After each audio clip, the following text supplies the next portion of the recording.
Breaking news చూస్తున్నాం. TVK అధినేత విజయ్ ప్రమాణ స్వీకారానికి ముహూర్తం దగ్గరకు వచ్చేసింది.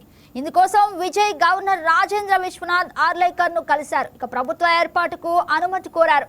112 మంది ఎమ్మెల్యేల జాబితాను గవర్నర్కు అందజేశారు. ఇందులో 107 మంది టీవీకే ఎమ్మెల్యేల పేర్లతో పాటు 5 కాంగ్రెస్ ఎమ్మెల్యేల పేర్లు కూడా ఉన్నాయి. ఇక తమిళనాడులోని నూతన ప్రభుత్వ ఏర్పాటు కోసం టీవీకే చీఫ్ విజయ్కి ఆ రాష్ట్ర గవర్నర్ రాజేంద్ర విశ్వనాథ్ నిన్ననే ఆహ్వానం పంపారు.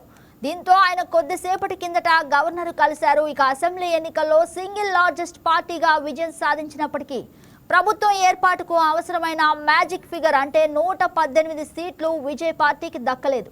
ఇక సొంతంగా 107 స్థానాలు గెలిచిన టీవీకేకు ప్రభుత్వాన్ని ఏర్పాటు చేయాలంటే మరో 11 మంది మద్దతు అవసరం.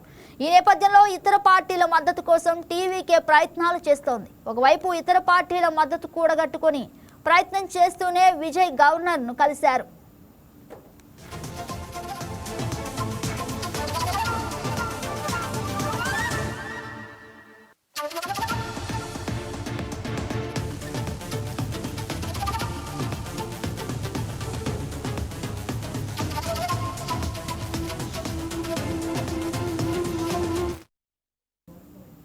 తమిళనాడులో ప్రభుత్వ ఏర్పాటుకు విజయ్ నేతృత్వంలోని టీవీకేకు మద్దతిచ్చేందుకు కాంగ్రెస్ అంగీకరించింది.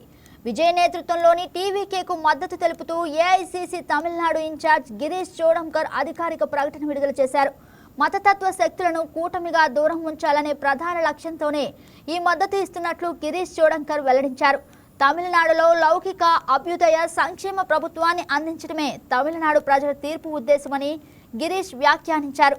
కేవలం ప్రభుత్వ ఏర్పాటుకే కాకుండా భవిష్యత్తులో జరగబోయే స్థానిక సంస్థలు, లోక్సభ, రాజ్యసభ ఎన్నికల్లోనూ టీవీకేతో కలిసి పనిచేస్తామని ఆయన స్పష్టం చేశారు.